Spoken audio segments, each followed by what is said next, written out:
Hello friends, Divya electronics lab में आपका स्वागत है। और इस वीडियो में हम रिपेयर करने वाले हैं ये पोर्टेबल एम्पलीफायर। ठीक है। इसका जो नंबर है C34।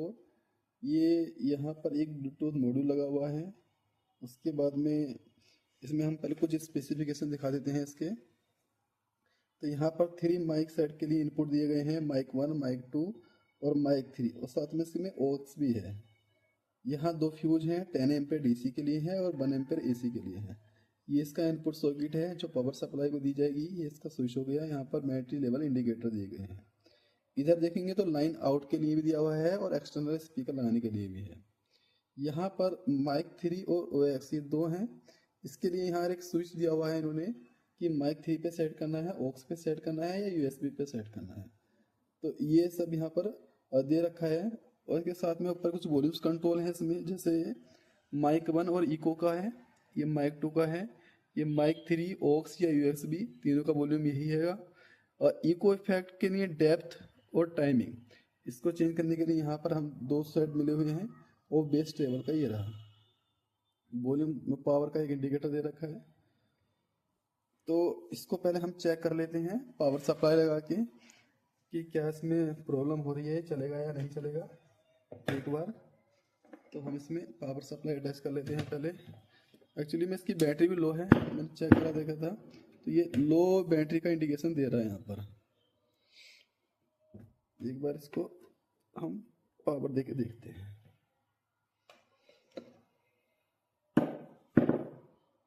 देखिए, जैसे इसमें पावर गई है और ये मीडियम पे सेट हो गया है। यहाँ पर ये मीडियम पर यहाँ पर सेट हो गया है।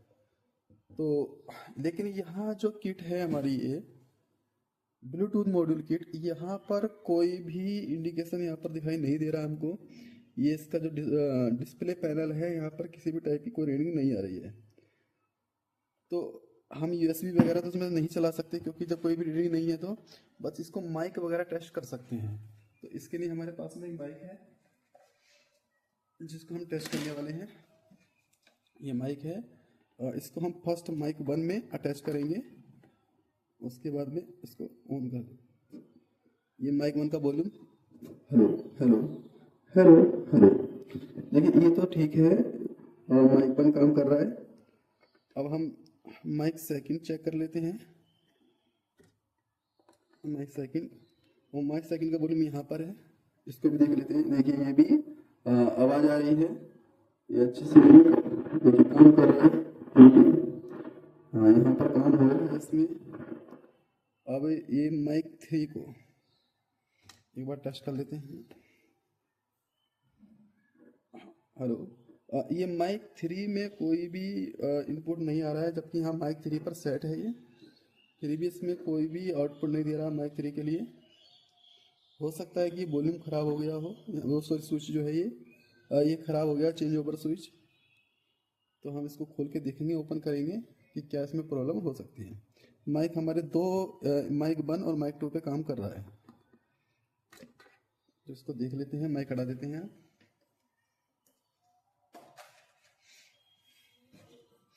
तो मैंने इसको पहले ही ओपन करके रखा हुआ था, इसको बंद कर देते हैं एक बार।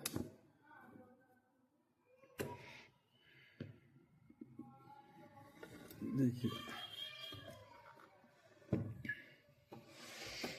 ये इसकी कुछ यहाँ पर सिस्टम है।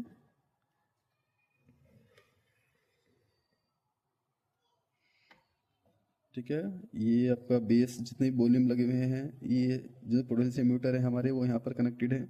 ये USB मॉड्यूल है। इसके साथ में ये बैटरी इंडिकेशन के लिए है, इधर ये पैनल। और ये हमारा एम्पलीफायर का पैनल है।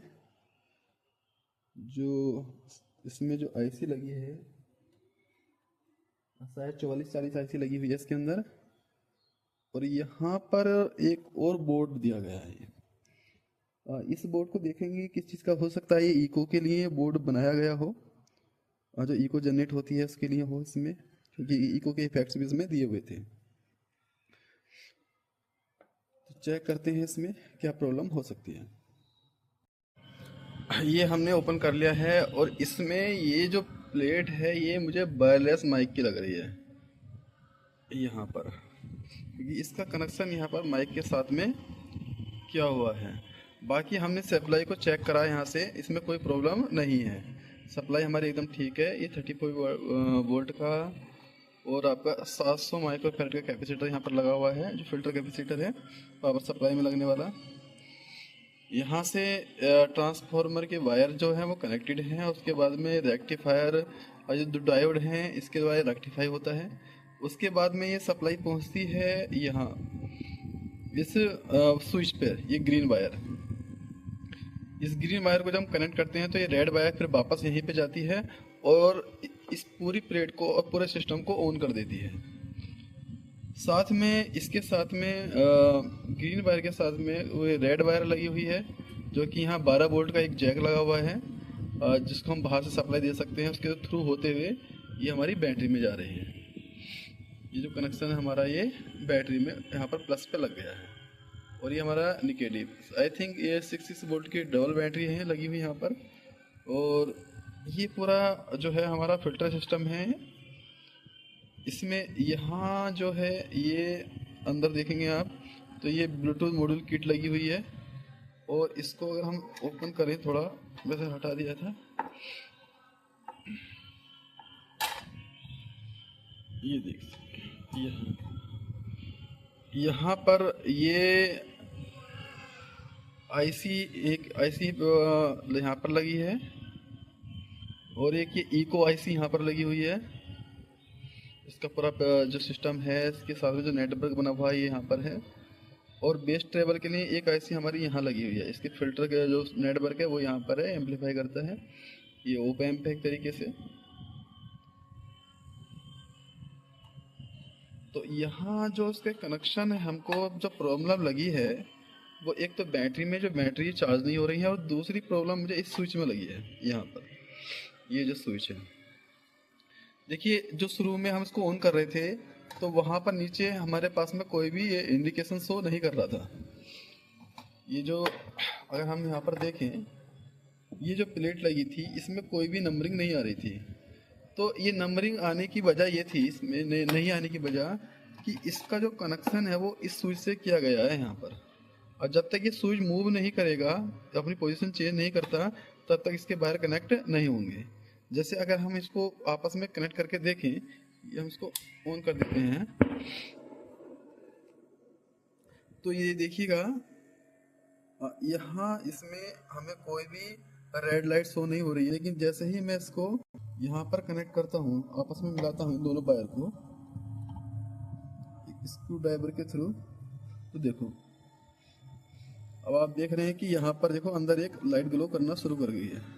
तो ये इसमें प्रॉब्लम लग रही है मुझे, स्विच में एक प्रॉब्लम है यहाँ पर। ये इसको हम चेंज करके देखते हैं हमारा ओके हो, सिस्टम ओके होता है कि नहीं। हाँ, इस सिस्टम में हमने कुछ चीज़ों को बदला है जिसके कारण ये आप सही से ऑन हो गया, अभी दिखा भी देंगे आपको। इसमें दो ये पोटेंशियोमीटर जो ख़राब हो गए थे, हमने पहले तो इनको चेंज करा। यहाँ से एक्चुअली में क्या हो रहा था कि हमारी वॉल्यूम फुल शट ऑफ नहीं हो रहा था, पूरी तरीके से बंद नहीं हो रहा था, थोड़ी आवाज़ इसमें बार बार आ रही थी फुल कम होने पर भी। तो इसको एक चेंज कर गया। यहाँ पर हमने एक इस पोटेंशियोमीटर जो कि 10 के थे दोनों के दोनों, इसको चेंज करा। ये इको के लिए था तो इको नहीं बन रही थी, अब हमारी इको भी बन रही है इसमें। और यहाँ पर जो स्विच जिसको मैंने बताया था कि ख़राब है ये, तो ये हमने यहाँ पर चेंज कर दिया है। हमने अंदर इसमें एक नया स्विच लगा दिया है, जो कनेक्शन पहले से थे वैसे ही हमने यहाँ पर कर दिए हैं। फिर एक प्रॉब्लम हमारी यहाँ पर आई इसमें कि ये जो सेक्शन है जो बैटरी लेवल को इंडिकेट करता है, ये सेक्शन सही से काम नहीं कर रहा था। इस सेक्शन में क्या था कि जब बैटरी फुल चार्ज भी है तो तभी भी ये हमारे जो वॉल्यूम लेवल दिए हुए हैं, ये लो मीडियम हाई फुल, तो यहाँ तक ये ग्लो नहीं कर रहा था, बस ये हाई तक ग्लो कर रहा था, फुल पर ग्लो करता ही नहीं था।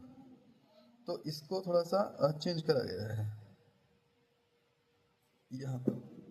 और यहाँ की लाइटें ख़राब हो गई थी, ये जो दो हम यहाँ पर दिखा रहे हैं एलईडी, ये ख़राब हो गई थी, ये नहीं लगाई हैं। और इसमें एक फंक्शन जो 2K की पोर्ट लगी हुई थी यहाँ पर, जिस कारण ये सही से बैलेंस नहीं हो पा रहा था, तो उसको हटाकर हमने ये 4K दोनों रजिस्टर को सीरीज में करके 4K बनाया है, जिससे वो हमारा फुल दिखाने लगा है। और इसमें कमी ये थी कि जो बैटरियाँ थी वो ख़राब हो गई थी। ये बैटरी हैं दो, ये ख़राब हो गई थी, तो इनको भी हमने ये चेंज करके यहाँ पर नई बैटरी लगा दी है।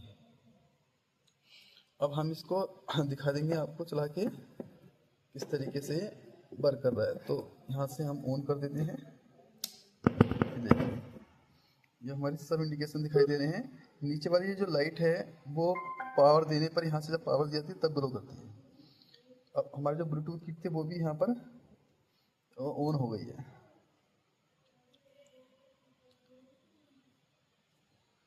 इस तरीके से पूरा सिस्टम काम कर रहा है। इसका ब्लूटूथ ऑन करके इसको कनेक्ट करके भी दिखाते हैं। देखिए हम दूसरे फ़ोन से इसको कनेक्ट कर रहे हैं, 008BT करके कनेक्ट हो चुका है। अब हम यहाँ पर कोई सॉन्ग प्ले कर देंगे।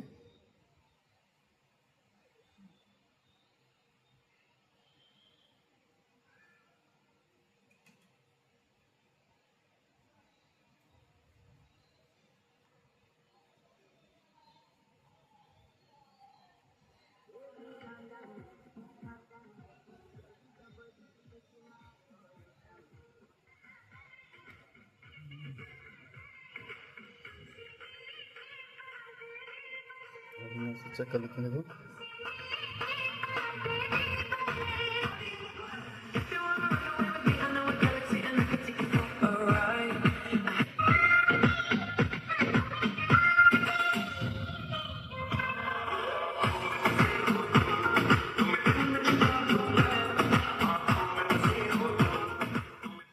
तो ये सही हो चुका है पूरी तरीके से। अब पूरा सही से वर्क कर रहा है। तो ये वीडियो कैसी लगी हमें बताइएगा। वीडियो देखने के लिए आपको बहुत बहुत धन्यवाद। और इसी के साथ